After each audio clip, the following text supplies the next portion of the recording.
On and we are recording. And as I was just telling you before this, for the first time in probably like 2 years, it's not live. There's whoever's gonna produce or sponsor the show next. I don't even understand how sponsorship and syndication works anymore. I've truly just stopped trying to understand it. It seems to be some sort of like black magic voodoo occult stuff. I don't know how it makes money, but some people are like, we can make money. And I'm like, go for it. So if they tell me don't go live, hey, whatever. I don't, I'm at a point now where it's like going into the hospital and like with the same level of irrationality it would take to argue with the brain surgeon before you went under, I now no longer argue with whoever's publishing or producing. I'm like, you guys, whatever, go for I, it. I I spend a lot of my time when I go to doctors is breaking down the facade. Yeah. I had last year I had a hip replacement. So last fall I went in for my 6 month checkup and I walk in and I think he was Syrian, the surgeon, but that's my guess. But just very formal, very, and he picks up a picture of or X-ray of my hip and he's looking at it. And so I just look at him and I say, "You looking for your cell phone?" Well, he just burst out and he said, "I haven't seen it since I operated on you." Well, as soon as you break the ice with them, they become human. Yeah.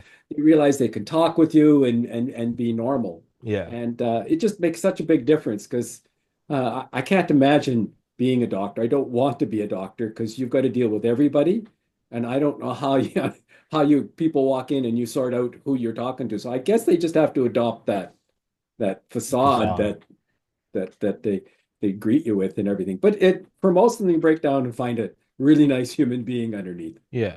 No, I mean, yeah, I mean, even and for everybody listening, this is Ken Metcalfe. I believe watched the show and reached out, and yeah, I liked what the email you sent me about just like recursive thinking. So I was like, yeah, we'll do it. And but what you're just saying about the facade is, yeah, I would imagine even the meanest or rudest surgeons somewhere in there, you went into medicine. There is some above and beyond Yeah. capacity or will for empathy. Just You sure hope they don't go in it just because they like to dice and slice. well, I would say that there's a decent number of that. I mean, I got into medical school out of college, and I had friends who got in and eventually went on. But I mean, to get in, it's not to toot my own horn, but it's not easy. It's No, no, it school I shouldn't be. applied to is 15,000. And it's not just 15,000 random people. It's 15,000 that have taken all the pre-med courses, and 100 got in. So it's pretty. Mm, It's probably pretty whenever the selective. yeah, whenever the podcast finally like makes it, it will definitely be my proudest achievement. But up until now, my proudest achievement is still getting into medical school. My point is though, is the people I knew, the friends I had who got into medical school and just like knowing them in college and in some cases high school were so wildly brilliant. I mean, incredibly hardworking too. None of them were just like born geniuses, but just they worked so hard and I mean and managed to, fit in a social life somewhere in there.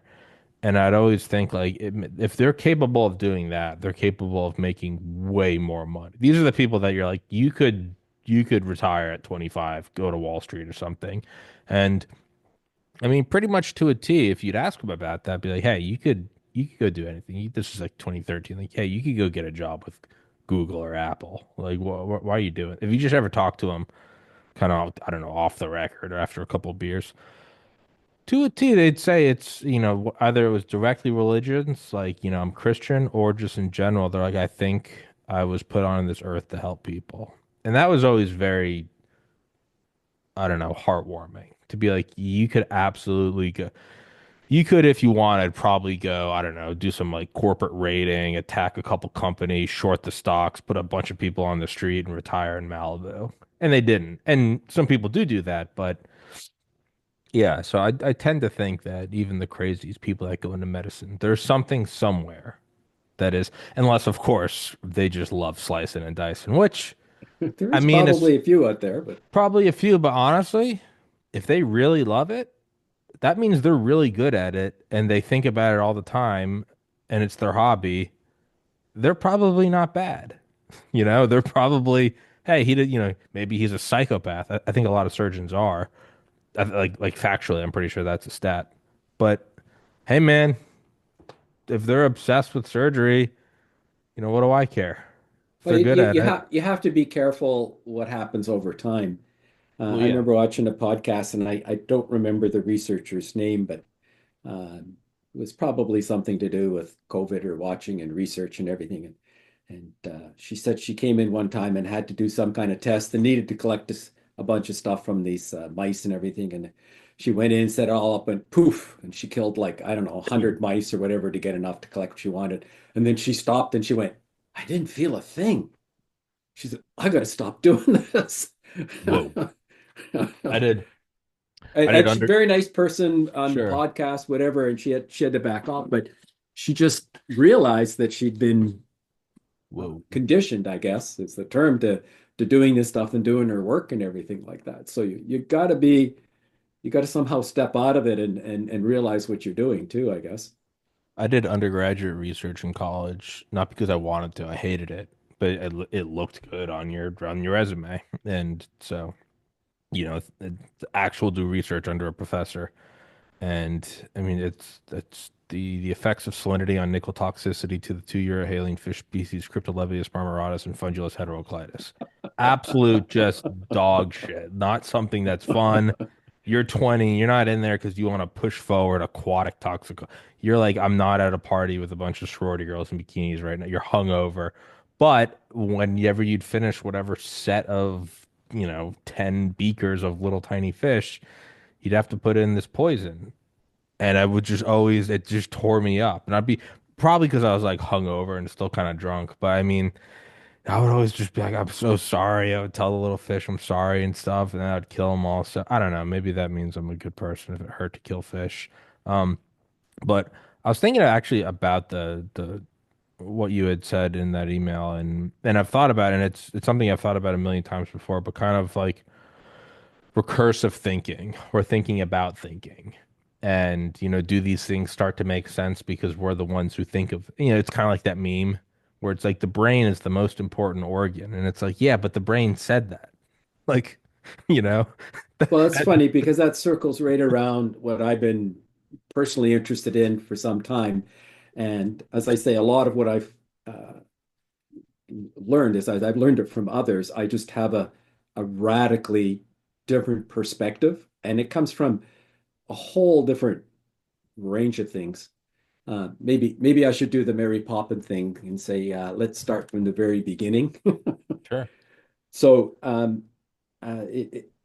although I'm starting at the beginning, what I've learned, as you saw from this material I sent you, a wide range of things, and it seems to be coherent, consistent for me across all of it. So that's really why I like talking about it. And one of the center points to it is I go back to thinking about how they talk about how the universe got started or whatever, and all of physics and philosophers and everything, and we kind of think of the Big Bang thing, and it starts off. No one to this day, no physicist, no one has really any idea what the very beginning, the first few Yeah. nanoseconds really was. After that, they form physicists, mathematicians get in there and they look at it and they come up with a very coherent uh, structure of what they think the universe was and how the everything formed and whatever. And from everything else I've been doing, I've been thinking about that. So the question is how did it start from whatever it was at the beginning, which was let's assume it was just a hot, dense mass. It was some kind of uniformity because it was all energy. Hmm. How did it form into our universe? And it struck me that if it formed from some straightforward, simple, repetitive mathematical structure, we wouldn't have what we have. What we have is a very teeming, wonderful, rich universe that is constantly changing and adapting. And I thought, well, then, uh, what? How could that be? That's the universe we find ourselves in. And when you start looking at it, you start seeing things like the big one is the Fibonacci series, and I start thinking about that, and If it was constantly repetitive, we would just wind up with a lot of the same thing everywhere. So how is it that something like the fractals, particularly the Fibonacci sequence, create the diversity, the teaming of everything we see in this universe? And just to branch off, just for your listeners, whatever, the Fibonacci series is uh, started by a mathematical pattern of you start with one, and then you start with another one, and then you add the two together and you get two. And then you add the previous two again to one and the two, and you get three. And you add the two and the three, you get five, and the five and the three, you get eight, eight and the five, and you get 13, and so on. And what the mathematicians point out is if you take the two numbers and divide them, particularly the previous one and the current one, say 5/8, you get a fraction. And that fraction, as you go down that sequence of growing numbers, approaches something they call phi. That's the name they gave, the Greeks, I guess, gave it. And it has, over the a millennium, all kinds of civilizations have talked about it. It's become called the golden mean. It shows up everywhere through the universe. It's not the only fractal, but it is seems to be the most dominant one in everywhere. And the interesting thing about that is that it doesn't ever stop getting closer and closer, but never reaches there. So potentially what we have is a universe of fractals, and particularly the Fibonacci fractal, which is constantly changing. It never repeats. Hmm. Wow, doesn't Gets that seem like close. the universe we're in? Yeah, it gets close. Its history doesn't repeat, but it rhymes. Right. So if you look at that and start looking at everything that philosophers and everybody's talked about over the centuries, that's exactly the universe we have. We have, like, the physicists say there's like 30 constants that create the universe we have, that create the gravity and all the other things that we see. So it's not unstructured, it's very structured, but it's not structured in a repeating fashion. That gives us all the diversity, all the wonderful stuff that we see ever throughout the universe. So I keep thinking about that, and you keep looking, and what that all is those are just models of some underlying, we call, say, an objective reality, some kind of reality. We don't know what it is because we don't know how the universe started, what it was in the beginning, what caused all this. But we can certainly see that there's models, and the models are all based on fractals and these designs. So uh, when you look at it further, I consider that when we talk, I look translate that into, because I was very interested in consciousness and what the self is and everything. And it kind of dawned on me, why would we be different than anything else in the universe? So really what we are is we're a complex fractal, our brains, our body, everything we interact with. And that fractal's constantly creating what I call models, just models of everything. We can't understand the underlying objective reality, but we can approach it. And what the Fibonacci sequence and all the rest of it allows us to do is have a very, very rich environment of models. And as you know, we see it in evolution and stuff like that. The selection of the models is what drives forward the development. The Hmm. universe, the universe is a constant, ever-changing set of models to me.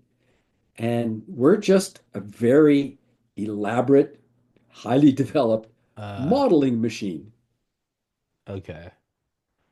Does that make sense to you? Yeah, no, yeah, no, I'm seeing it. Yeah, up until seem loosely, up until consciousness, it would seem like you could probably predict it pretty perfectly. You'd be like, it's not the same thing, but they're all changing, but it's changing in a predictable manner. Like it's getting closer to this number. So it's not the same thing, but you'd be like, right, it starts here, gravitational constants, and then, whatever, quarks and I gluons. made huge jumps, I admit. Yeah, Yeah, no, sorry. no, no, no. And then it's with different constants. Each one kind of lasts longer. It's like proton decay, called Coulomb's law, Avogadro, and it's going more and more and more.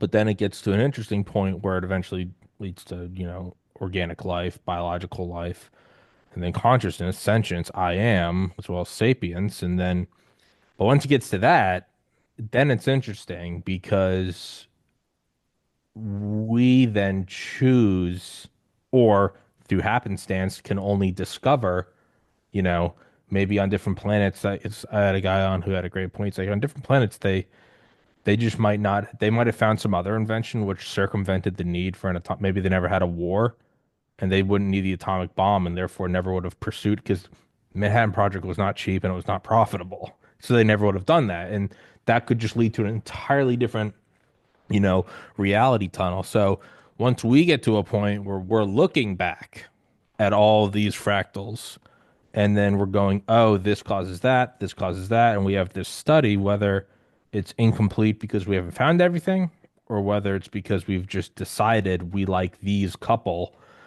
then that swerves because we're now producing technology and refining research and building things from that research to where it starts like telescoping out in certain ways. Even if more things are possible, we're moving in one direction. But I suppose on other planets, if complex or sentient life arose, they might be spiraling off. And maybe if you took 1 million of these societies over the span of 1 trillion galaxies in totality, they might cover all of them. If anything, you could, and maybe it's not all random. Maybe if you were able to look at every civilization on Earth with just some like hypercomputer and examine it, you'd say, oh, it's not even is it random? Each society only discovers exactly 7.442% of the fractals, and then that's what they stake their claim on. And if you add them all up, and maybe it comes up to a perfect 100. So it's like what you guys thought was like, oh, we chose these laws. No, no, no, like that's encoded into it too. 7.442 or something. The point is that we only create models. So we're only Yeah. creating a summation of other models Yeah. of which are summations of other models. And that's There so the ability for us to comprehend or understand that is a good question because we can never really understand what the underlying objective reality is. All we can understand is it. Now, here's an interesting one. Anil Seth, I like the way he says it. The brain when it's doing anything, it's taking in sensing information. So when I'm looking at you, I don't see you. What yeah. I see is a model of the sensory information that's coming in. So everything's happening, if you will, inside a dark skull kind of a Yeah. concept. So we never really see reality. We only construct models of the reality that are necessary for our survival. Yeah. In the And same so way as we're modeling computers. machines. Yeah. Descartes went in that direction. He talked about animals. He talked about the beast machine, and some others have extended that to what that means as humans. But that's really what we are. We are an animal machine of creating models, and that's where if I extend it, that's what I think consciousness is. That's what it makes sense to me is that we are just creating models that create that sense of consciousness. That's what we interpret it as. For instance, self. If you have a brain full of models and we're modeling everything, just all the sensory input and complexities around us, you would think that that would be almost insurmountable in the amount of information and things being processed. So you've got to have, if you will, control modeling mechanisms that model the models. Mm-hmm. So at some point you would kind of be kind of seem consistent that you would create a set of models or a model that is the supreme model, if you will, the model of the models. That's self to me. Mm-hmm. That, if we didn't The do it, we couldn't handle all the other stuff going on. We have to have something that kind of guides and directs it. And that would be a model or set of models. And that's our sense of self. That's consciousness to me. it's like having a production team or something. Like for me, like I do this show entirely on my own, which is it's worked thus far, but I'm realizing I'm hitting the upper limits of like Dude, I need a producer. I need someone that schedules. It's fine when you have like a library of 3 episodes, but when you're at 1,800, 17, whatever, I don't even know what I'm at anymore. And that, the number of platforms, I'm like, it's too much. It's like having a secretary though, in the same way. Like when like, and I've been meditating almost daily since like 2008, and it's gone through a zillion different paths, and probably it got like the deepest in college. And it was so wild. I mean, I've taken acid, psilocybin, done all the 5 dried grams and Silent Darkness, Terrence McKenna stuff, and that's all well and good and beautiful, and you see God's creation and all that. But you could get like that deep with meditation sometimes, to where, I mean, it really felt you'd open your eyes and you felt like you were on acid. It was seeing everything for the first time. I'm this human with hands and I'm full of blood and oxygen and we're on this rock and it's just swirling around, and it's beautiful. And I'd always try to get back, and it'd fade away after like 5, 10 minutes. And you desperately try to get back to it because you're at peace, and it was just and everything made sense, and every heartache and pain and suffering, you understood why it had to happen. And then you'd slowly, like a dream, it would start to fade away. And after enough of times doing that, and it's still beautiful and enjoyable, enough times doing that, you do start to realize you're like, yeah, you couldn't exist in that state because you're not getting anything done, man. And that's what drives society and your life and progress forward. Like, it's beautiful, but you can't just sit in grass and stare up and be like, oh, it's because like that's you're never gonna build, I don't know, the incandescent light bulb, which is maybe you would say, hey, that's the value of Buddhism is you don't need anything else. And maybe that is, but you can't function there. And I think it would be overwhelming and tiring if you were every day, every moment in that. So in that sense, I've realized like, so like one thing is I've been sober for like 13 months or so, and I never really had a real issue. It was just alcohol and me didn't mix well. I'd get bad panic attacks, so I stopped drinking last January. But this is probably the longest I think I've ever been just like not doing anything, not smoking pot, not drinking since I first did it. I was like 15 or 16. And it's dawned on me that the natural state is actually my favorite because, alcohol is fun and warm and gregarious, but you also slur and act like an idiot and say stupid shit. Weed is And you fun. feel awful Yeah. afterwards. Weed is fun because you're kind of giggly, but you also eat too much food. You can get too high and get too scared, and you just feel stupid. And what I found is I like sobriety because it's just enough that I can read and learn and be interested. But I'm also not, if you smoke way too much weed, yeah, you're thinking about the tectonic plates under your feet. It's too much. Versus now, I disregard most of it. It's you and I are talking, and I'm not in just constant jaw on the floor. Oh my God, the planet's spinning at 1,000 miles an hour. You can go into that, but I like this more because it feels like I almost have a production team. I'm like, yeah, I'm not worried about my heart beating. I'm not worried about gravity. So my point with all this is you do almost reach an upper limit to how many things you can juggle before you just got to delegate. And it's not always the perfect delegation, but sometimes it's just the best people you have. I was just telling you before we started this, listen to a book on Steve Jobs. And he said afterwards, he was like, that guy wasn't the best CFO, but I knew him and I knew his ups and his downs. And so that was the best thing for Apple. And this was the best CTO. And this was the blah, blah, blah. And it's the team you have, and you don't want analysis paralysis. You just take the best thing you have and you go, it's not perfect, but we're moving forward. I think that's probably what the models of models are. And then the ultimate model would be self, where you go, how do you go even deeper than self? And I don't, maybe you can, but Well, which you're eons ago we perfect. decided not to, I guess. I You're don't know. perfectly on the same stream that I'm talking about the models. Like All right. as you say, you can't worry about the tectonic plates all the time or Yeah, you whatever. can. You've got to have a summation, a model to deal with all the sensory input, all the information around you. And it's not accurate. It's almost accurate. It approaches some accuracy, but it's not the objective reality. It's what you need to have to function. Mm.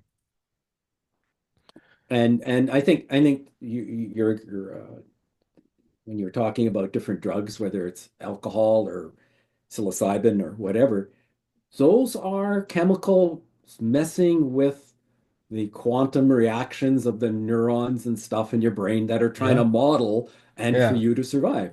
Yeah. It makes perfect sense to me. Yeah.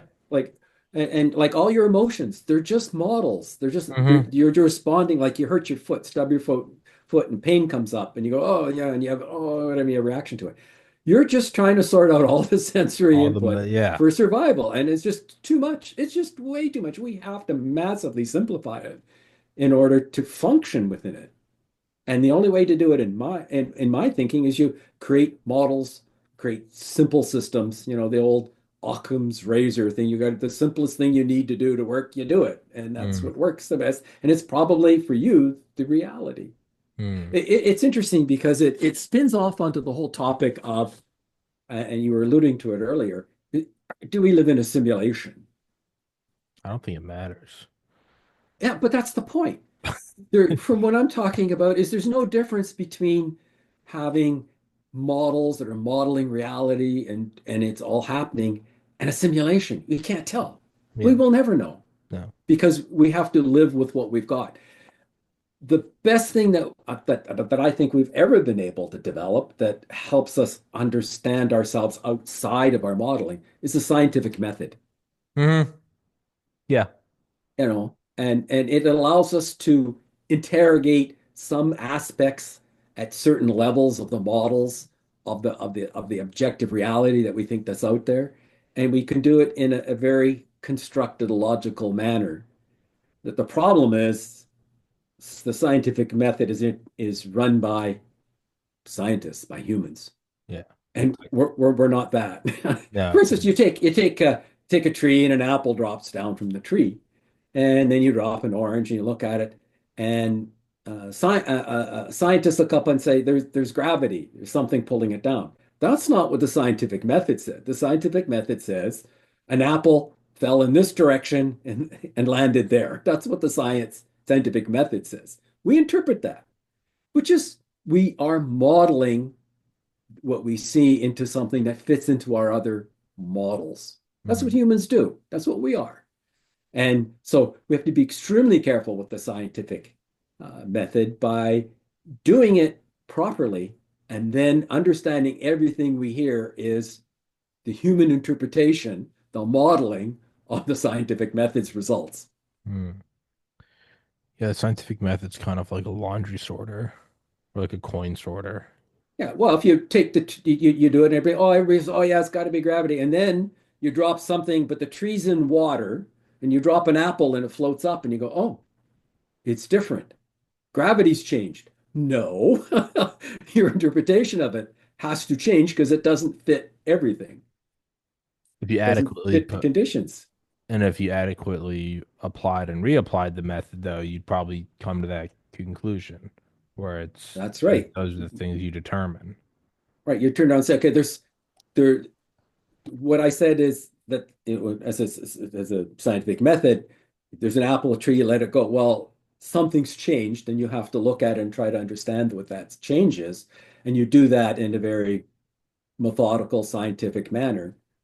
You don't look at your interpretation and say, and backward fit it into, oh, the gravity's different in water. I mean, Mm. that's what human beings do, and that's why we get it so wrong.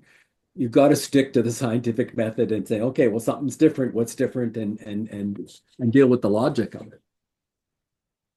You might be able to argue that the scientific method thus far, including the pitfalls you're discussing, is still good enough in that if you apply the scientific method enough times on enough days through enough people over enough weeks, months, years, centuries, millennia, you will progress technology to a point where you're from building a pyramid out of just sandstone to building an AI supercluster that can then go into deeper models. So like a rock isn't a rock isn't a surgical tool, but if you take a rock, you can beat to death an animal and eat it. And okay, well then what? We'll do for how long? A week? No, no, no. Do that for like 3 million years. All right. Well then, the brain might start to grow because you're getting more protein. And then you get a better rock. And this one we can shoot animals at a distance and make tools. And yeah, it's still just a rock. Give it time. Don't put it on a human timeline. Fast forward a million years and centuries and wars and religions and written language, then all of a sudden you get to the brain surgeon and okay, was the guy at the first rock thinking about that? No, but it did get you to some brain surgeon using a femto laser. It's good enough. Yeah, So but we have to be careful is that, as I say, it's interpreted by humans. yeah. Oh yeah, no. And we go off in all kinds of wrong directions trying to take shortcuts and come to Oh some sure. beliefs that we've just made up. I'm not saying it will work. I'm saying like It's the only thing we've got that I it's know of that that's what I advances us. mean. Yeah, It's like the all right, we're only at 80% health. Some of the soldiers are dying and our ammunition reserves aren't full. It's like strike now. It's strike do now. or die. Yeah, They're retreating. Hit it now. Yeah, ideally it would be perfect. We'd have the sun at our backs and we'd all have a good night's sleep. It's strike now. And that's kind of what it is. And so it might be like, hey, strike now. Well, why strike now? Well, it might not be that they're about to counterattack and kill you. Look at it on the human scale. Well, in a million years, an asteroid's going to hit us. So we have to strike now. Now is relative. We got to get moving. What's that quote? It's asteroids are the universe's way of asking you how that space program's going. yeah. Well, that's kind of like what Elon Is that Musk his? is trying to, Musk is trying to do Yeah. by get us to Mars. Try us to be a. I mean, and Carl Sagan said it, we have to be a spacefaring Yeah. Yeah. Or we'll get wiped out. species in order to survive because this planet isn't here forever. So that's what I mean is that might be something where in the scales I'm talking about, it doesn't necessarily seem urgent. You're like, well, why do we? Let's hold on. Let's build a more perfect rock. And it's like, no, no, no. Just get started. You just get Well, started. Seas get yeah. degrees. Just use a rock for a million years, and then eventually we'll get this highly inefficient rocket that runs on kerosene and super cancerous oxidizers. Like one out of every five blow up, and yeah, there's kind of a weird spot where they were advanced by the Nazis, and we just kind of don't really talk about that. But take the win and light it, and we got off the planet. And that's, I would argue, if you get away before the I don't know, civilization wiping event comes, nuclear war, an asteroid, Asteroid. Yeah. whatever it is, a pandemic, yeah, I would argue then that's good enough. It Yeah. got you Well, there. It's good enough. it's not only good enough, it's our only option. It's the only option. Which so they might not be perfect. And we do have things. It's like the scientific method, I would argue, is pretty great. We do, I'd say vaccines are pretty great. We've kind of had this weird thing for the last 5 years where we saw that it can be abused because we are humans. Does that mean we should throw it out? No. Even though what we saw with COVID, the tyranny, the no informed consent, no, no bueno.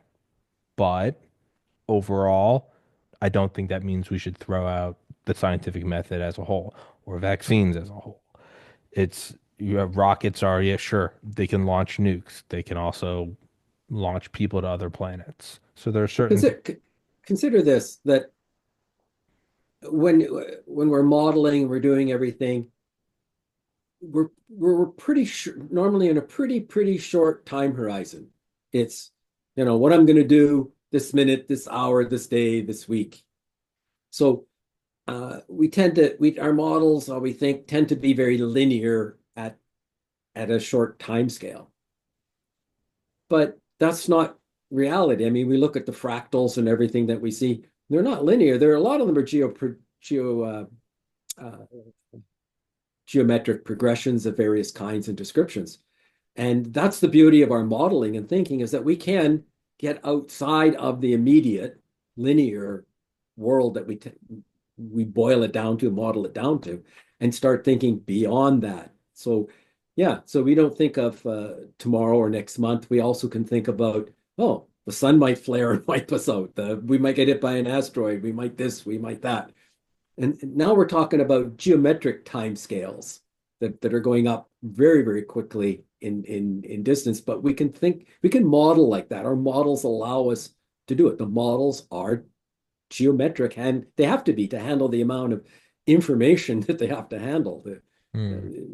The inputs from all the objective reality, and it's just tons and tons and tons. I mean, it's just uh, astronomical amount of information, and that's why I look at when you were saying maybe we could have some kind of uber duper supercomputer to put it all together. No, I don't think you understand the scale of this universe. Yeah.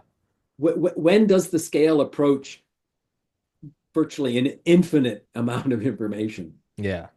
Oh, when I was mentioning that, my idea was like a slightly refined scientific method. I didn't mean like make sense of it all. I meant we Okay. have our scientific method. It's our best thing right now. We'll come back. It's like moving. Like I have literally have clinical OCD, and whenever I'm moving into an apartment or something, I'll find myself bringing in a box, and then I'll be, sweeping little pieces of dust, and I'm just like, move in, unpack, and then you can clean it. That's what I mean is I don't mean we're going to have some ultimate scientific method. I mean, the one we've been using right now, we're sort of moving in for the last Mhm. 10,000 years, 100,000 years. Get off the planet, you know, manage to stop killing each other with nukes and, have most people have access to food, water, and shelter. Once we've done all that, okay, let's revisit the scientific. For right now, it's serving us, I'd say, well enough, which is very loose, very uh, the very liberal, I don't know, example.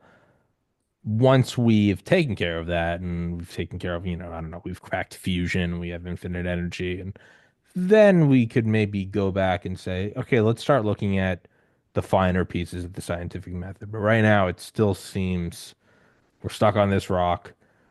We'd still get wiped out by an asteroid or a nuke or anything.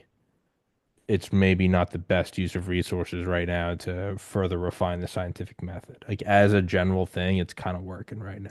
It's like, Well, it's working extremely well. If you look at any of the Science Digest and you see the amount of studies and things that are going on, the things that we're learning and exploring using the scientific yeah, method, it's amazing how much we're learning, and it's amazing how much like how do we learn something and then we have to figure out how to process that information and deal with it, and it has hundreds, thousands of implications on most of these papers and stuff. We're really pretty busy with even what we're learning just with the scientific method. yeah. And it might actually get to a point where it's not a coincidence that once we get to a point, it's like again, it's the coincidence of rockets. Once you get to a point to where you can leave the Earth, you also have the ability to lob things anywhere on the Earth and kill each other. So it's like a weird intersection of irony. It might be once we get to a point where we have the extra resources to make scientific method 2.0, the first update patch in 1,000 years, might also be a point where we're discovering so much every day, like the entire Library of Congress of new information every second, that it might also be a point where you need it. It might be some interesting coincidence where once you have the ability to throw some extra resources at it, you also need the ability to throw some extra resources at it. Well, from what you're saying, I see you're circling on uh, probably the most prominent and important topic of today, and that's AI. Sure. Yeah. It has the function, and we've created something that has the function to create models, to summarize the all the stuff that we're getting, to synthesize other models out of it that we just don't have the numbers and the mass and the brain power to get to. It's like how they say AI right now, like generators, how they don't see some of them are getting really good, but some of them there's actually like this sort of phenomena right now where they seem to be worse than they were 2 years ago. Not all of them, most of them are getting much higher fidelity, better, all that stuff. But there are some cases, like a non-negligible amount, where the image generators are actually getting worse. And they realized because they have produced so many AI images, And when they scour Some the of them, net, they're some of starting them to are good. use, well, no, well, they're starting to use their AI images as training. So instead of the first one that goes out there, and let's say it goes on a Google and finds every picture of the Empire State Building, it can make a pretty good digital Empire State Building of an image that didn't actually exist. But now there's a trillion AI Empire State Building images out there. They're starting to grab from there, so it's copying itself, and so there are cases of like it doesn't necessarily get better. Sometimes it can just start to eat itself almost or produce itself, Well, and think of it from the my modeling sense. They're modeling models, yeah, and there's really no it's got external check it's. and Well, I was balance gonna on say, I that. just realized as I was saying that it's holding up a mirror to us. Like, yeah, what do you think you guys are doing? Like, Yeah, yeah, yeah, it's it, bizarre, but it's a modeling tool. It's a digital modeling tool, and it's creating summaries, creating models of things, summaries, and using those models on its own modeling techniques. That's not unlike how our brain works, hmm, but our brain works more at a quantum level. But yeah, is it surprising we create a technical baby that is modeled after us? No, not to yeah, me. Makes a lot of sense to me, uh, and that's why I don't think it'll be um, any different than us, which yeah. is good and frightening all at the same time. It is kind of funny where we're like, oh, it's drawing on its own past, its own history to extrapolate the future, and that's faulty because we're looking outside of it. And it's like, okay, well then what's looking outside of humanity? It's like, hey, they're extrapolating from their own past and saying that it accurately Exactly. creates the future. Perfect. And if we go, well, I don't like that the AI is doing it. Can't it see it's stupid? And it's like, well, can't you see it? It is the perfect mirror where you're you're looking at it and you're like, hey, you can't just assume everything you've done in the past is factual to build a new foundation. Shit. That's what I like about literature, particularly science fiction, because a lot of them is that's what they're doing is they're holding up a model of ourselves from some external point of Yeah. view, and you're going, oh yeah, that is us. And it does help you kind of see it better. Like it's like I remember in physics or something, and I'm horrible at math, but like you weren't allowed to use a calculator because I guess you could store answers on there. But they would just teach you little simple things like if it's a multiple choice question, don't and, you know you have let's say the class lasts I think there were 52 minutes. And you don't have all the time in the world to work out every single problem, even if you understand long-term multiplication and division, and you could do it without a calculator. If you have crunch time it would say just make broad generalizations. Like you don't even need to do the equation really, because if the answer is 4 or 40 or 400 or 4,000, think rationally. Look, what is the question asking? How many of this are here? Or how fast is this going? We can probably cross out 4,000 if you're talking about, I don't know, throwing a football back and forth. So they give you kind of little shortcuts to say, you're all right, well, you got to do that or don't do that. That's what sci-fi is almost akin to is it just dials it up. Like if you're not sure if this is the question, they'd say add a couple extra zeros and see which way it goes. And you go, okay, well, I don't think my in this scenario, I don't think the bodybuilder bench pressed a nanogram dumbbell, and I don't think he bench pressed 100-ton dumbbell. So you can kind of really quickly by exaggerating it in either direction, you can kind of get closer to which one the answer is, and then you can focus your time and efforts on those. Sci-fi kind of does that too. Whereas instead of saying, well, what is it going to look like a year from now? It's like, well, that sounds like a board meeting. Versus you go, well, what does it look like 10,000 years from now? And it allows you Yeah, to really zoom out and go, well, this is what you're doing with whatever AI. This is what you're doing with this. Or what does the future look like with nuclear weapons? By throwing the dial up in one direction. Like I have headphones with like a scroll wheel on them for when I play video games. Just throw it in one direction really quick and be loud or quiet, and then now you know which direction to go into. It seems like that's what sci-fi does, is it really quickly shows you just dial it up really quickly and see what it looks like. It is it in broad strokes, is it good or bad? That seems bad when we dial it up. All right, then let's maybe not go that way. I don't know if that makes sense. Yeah, again, you're Not the cleanest way to grabbing describe it. summation, you're grabbing models, and you're making predictions, decisions based on it. Models of That's how models of we work. models. Oh. Yeah, that's how we work. We model everything. Everything is models. Even non-life forms are all models. You look at galaxies and everything; they're all constructed in models of something. That's how this whole universe works. We have to summarize the objective reality because the complexities that are beyond practical.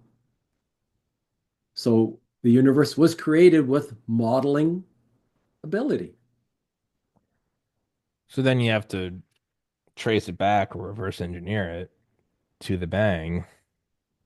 And is it that we can't? Yeah, because that's what all the like the those colliders do, where they're trying to model the universe after the first 10 to the negative 39th seconds. Because you can go back, you can zoom farther and farther back, and you can see. But What the what they're farther, what they're zooming is they're zooming yeah, energy levels that existed at that time. So the assumption is that those energy levels are representative or accurate in terms of what the universe is. hmm, We don't know that. We don't know what the beginning was. no, I don't It's- know if I don't we'll ever know. it seems to be an event horizon to Yeah. where you can't look back before it, but it might not be that we objectively can't understand what was happening then, so much as you go far enough on the horizon, on like let's say you're flying, you can start to see a new horizon, but there is a limit. There's a constant to just, the curvature of the earth. Or by the time you can see this mountain range, you probably can't see that continent behind you anymore.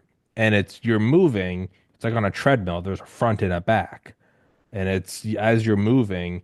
So it might be there's a limit to how far we can look back and a limit to how far we can look in the future. But it's not because, and hypothetically, it's not because the things that exist beyond those event horizons are beyond our understanding, but rather it's something like flying and having your view limited by the curvature of the earth. Where if Well, we here's could a look question back, if that'll blow you that comes from my modeling. What's time? Carlo Rovelli said time can only accurately be measured by the flow of heat. His whole book concluded with that. But time for me is a construct of our modeling. Yeah, We create models, and some of the models do time. yeah, Because if we don't have some kind of sequence, it just it just becomes random, it's almost like you're just blowing up entropy. yeah. You need sequence, and we construct that as a time model. It's just, yeah, it's the measurement of another dimension. So is it surprising that we look at it and we say, oh, well, maybe time can go backwards, maybe time this, maybe time that, because we're just playing with our models. We don't know what it really is. It's unlimited. We're Yeah, it's a just toy. It's like, let's just see if it goes backward. Maybe the Hot Wheel goes backwards. it's interesting. An area that I've been following for a couple of years. I listed it on my notes that I sent you. It's the work that's being done on well, some call it cold fusion, but it's on um, uh, the topic of, is there a electromagnetic structure that can collapse to a singularity or something like that, that uh, doesn't have the explosive energy that we're used to seeing. Basically, what they're talking about is like taking toroids and having toroids within toroids, and they can collapse. And you have to understand that they can collapse in a space time that we really don't understand. So they can take anything like a black hole. It's kind of like a black hole concept, but it can all be dragged in and collapse into an environment where it's pretty much almost like how the universe got started. and there is no structures that we fully understand. So it's quite capable of transmuting matter, and Hmm. does. And they show examples of it. And the label they give it is plasmoids. Um, and I think not Randall Carlson talked about it on Joe Rogan. It got it started with with Malcolm Bendel and stuff. And you follow it. It's a concept of, as Bob Grenier says, wheels within wheels within wheels. And it's fascinating because uh, it's an area and a way of looking at our objective reality that's totally different, totally Hmm. radically different. And it has some kind of ancient references to it. And if you look at Carlson and his sacred geometry, if you will, Hmm. and it's just, to me, it's more models of looking at trying to look at the objective reality that's there. And it works. It has practical applications to it that we can look at. It's just fascinating. So I look at it and I go like, wow, someone else is looking at or someone else has in the past, and they're redoing it and looking at it of what is our reality. It's interesting. It's just we're not stuck in just one view. There's different views out there. Yeah, fusion react like tokamak reactors. Those do seem almost like a Deus ex machina like cheat code.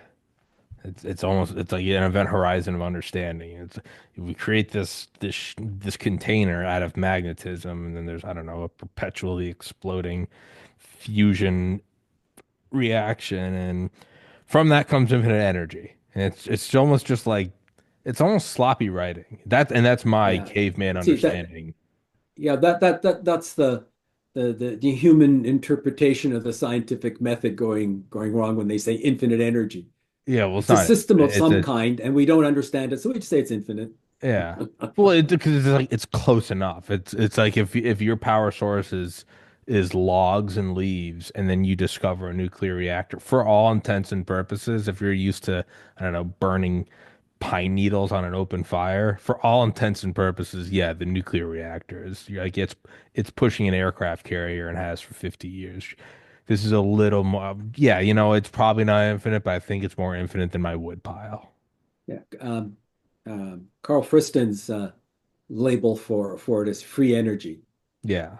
So, yeah, it's not. because the energy's there. It's just being unlocked, if you will. Yeah. It's not free, but for our current world, it might as well be. Yeah, it's not free in terms of unlimited. It's free in terms of unencumbered. Sure. Yeah, it's I don't know, like Grand Theft Auto. You get money, you can buy guns and cars and everything. And there's not an unlimited amount, but there is a point to where even if you have $10 million, you can still burn through it in a couple months of just playing the game. Buying every time you crash a Lamborghini, you buy a new one, or buy a Learjet.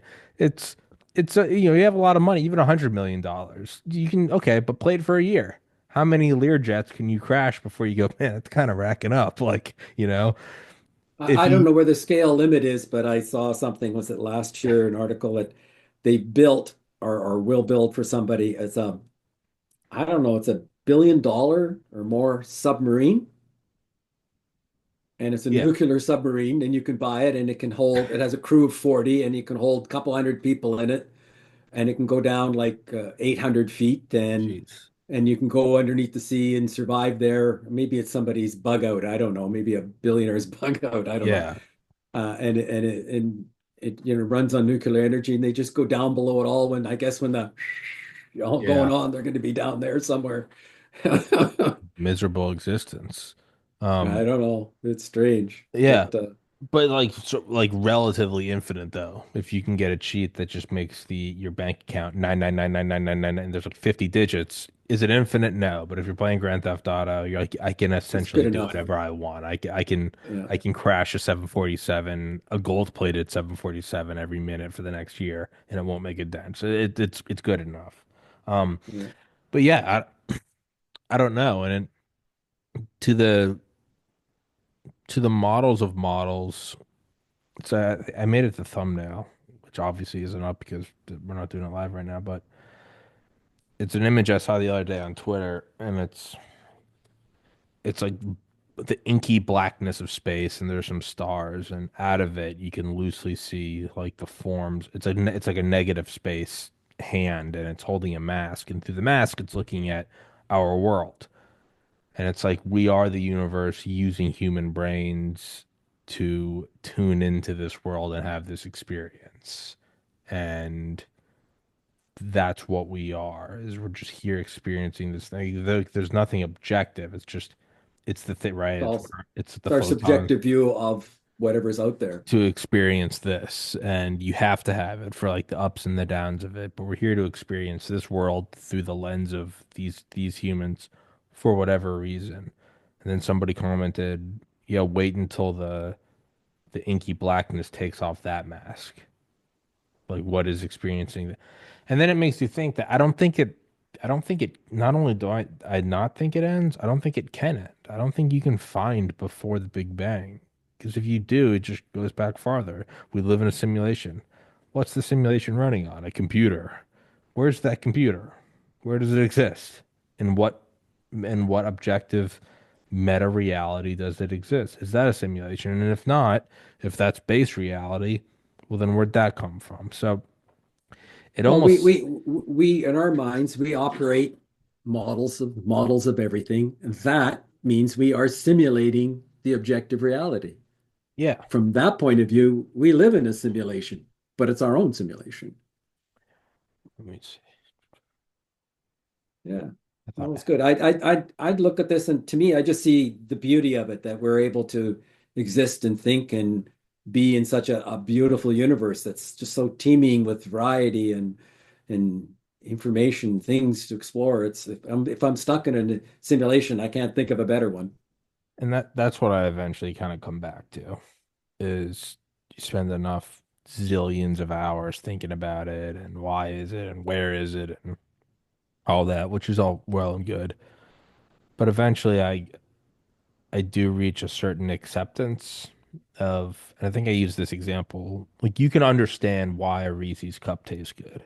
It's, the mouthfeel and the triglycerides because it's energy dense. So you can go into it through an evolutionary reason. And then you can go back to that and be like, well, we have these nerve endings that feel this and do that.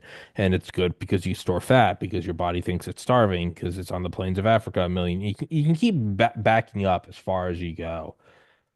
But eventually you do hit a point of consolidation or summary where you go, yeah, but it just tastes good, and I don't care why, and I That's don't care if I'm in a simulation eating a Reese's cup. It's peanut butter, it's chocolate. I know I probably shouldn't be eating it, but man, oh, it's just the best. And it's, you know what? What a blessing that I get to experience eating a Reese's cup, and that's for all of the, the suffering in the world. You do sometimes just sit back and you go, man, it's sunny. You can see a cloud, some birds flying, see somebody walking their dog right now. The sun is just bright and warm. It's pretty cool. that's the that's It's the pretty models cool. of that's the models that we're living in. All our emotions are models, and from that point, they are real. They are real to us, Yeah, who and cares? and and we're so lucky to have it. It's a beautiful thing. And The alternative is a rock. yeah, and it is just beautiful. And I Hmm. try to think about that all the time. Is Hmm. like right now, I don't feel good. I've had a headache and a sore throat for like 2 weeks, and I go, yeah, but you know what? That means that everything in my life is pretty great if that's what I'm focused on. That means my parents are healthy, my brothers are healthy, my rent is paid. I don't have any broken bones. That by virtue of the fact that we're doing this, I have a source of power, which not only means that I can pay for my power, it means that power is running, which means that there is some civil social order. We're not getting hit with bombs and artillery shells, and I can look around and I can see and I can hear, and I'm not sick and smell bad. I took a shower, and then I'm not grumpy or anxious. Why? Well, because I slept. Well, how'd you sleep? I have a warm, dry bed. wow, and the door's locked, and no one kicked down the door and took my food and shot me because we're in a post-apocalyptic hellscape. And man, if the one thing I'm kind of concerned about is it hurts when I swallow, sure, yeah, work to make that better. But that means everything else is pretty amazing. Like, Yeah. and you should always move forward and try to make it better and better and better. But it's, I think there is some true wisdom to dropping the models of the models of the models of the models, and it just being pretty grateful Yeah. When to be they alive sum right up, now. when they sum up, they can sum up to some pretty beautiful stuff. Incredible stuff. Yeah. Yeah, and it's you could say, well, but I like dissecting the models. Well, yeah, that's part of the game is you can research the game. Part of the game Hmm. is you can understand it. Like even what we're doing now is like we're not doing this because we have to. No one told us, hey, you guys have to have this conversation. We did it, and it's we're playing with our minds and playing with the models right now, and that's part of the game is you can think about the game. It's yeah, um, Yeah. Yeah. That's I, when I get into the models and everything, as you say, you can spiral down, but then you can spiral up too, and yeah, you realize what you've got. yeah, yeah. And I don't have to say that it's better or worse. There's no right or wrong or left or right. It's we create a reality around us and we can feel good about it because we have models that allow us to feel good about it. And that's wonderful. That's what I that's what I try to tell myself sometimes where if I have a day where I'm just feeling flat, just kind of like meh, and you're not sad, but you're just meh. Everything's kind of gray. And you go, I don't get it. I slept well, I went to the gym, it's sunny out, everything's going good. Why do I feel this way? And I always I come back to some piece where I go, well, for it's one thing if you understand why you're like, I just I put my dog down or my friend died or whatever. But when there's no reasoning to it, you go, it just kind of came out of nowhere. I just feel meh. I find peace in going, well, if it came out of nowhere with no explanation, that means a non-meh experience can also come out of nowhere with no I feel better because I got a new dog. No, no, no, no. If it comes from nothing with no reasoning and it's just here, well, that means that can also go away with no reasoning. And sure enough, when I get those periods, sometimes they'll just kind of go away. And I'll all of a sudden realize, oh, I'm not feeling meh anymore. And I find a lot of peace in that to where you can focus on how bad it is, or you can focus on that it can go away. And there's some yeah, we have models to feel good. Well, those are just models. Sure, you can dissect that and say that you don't actually enjoy Christmas. It's actually just dopamine and oxytocin. Sure, but now that's what you're choosing to experience is just perpetually dissecting things instead of just going, yeah, that Christmas tree is beautiful and the fire is crackling and that's Yeah. wonderful. It's a it's an aspect of models and um, it has its goods, its bad, if you will, for us, but pretty darn good in all in the summation of everything. Yeah. Well, Yeah. I said with that, we wrap this up. We're running on about an hour. Um, Okay. Dude, I'd Well, love to have you on again sometime. okay. That Okay. was awesome. I enjoyed it. Yeah. Yeah. As I say, it would be different when you talk to me. Yeah. No, it's no, I enjoy it. It's good to step outside and just unwind your mind and it's enjoyable. Let's say it Well, that I way. got some excitement. It's gonna be almost 10 degrees above freezing come this weekend, and I've been dealing with 40 below Yeah. overnight wind chills. Take and there's a So I've got model of lots to look enjoyment. forward to in the Yeah. next few days. Yeah. It's exactly. It's when it's hot out, I can't wait for it to get cold. And now I'm at a point where I'm like, the snow needs to go away. I need to hear some birds chirping. Yeah, it's all the variety and change and everything that this universe is full of. And that's the beauty of Makes it beautiful. it. Amen. Well, yo, I'll send this to you. Oh, I'll text it to you. Sorry, somebody's outside. I'd love to do it again sometime, man. That was fun. I appreciate it. All right, brother. Good. Be good. Thank you. Nice to meet you, man. Thank you for coming on here.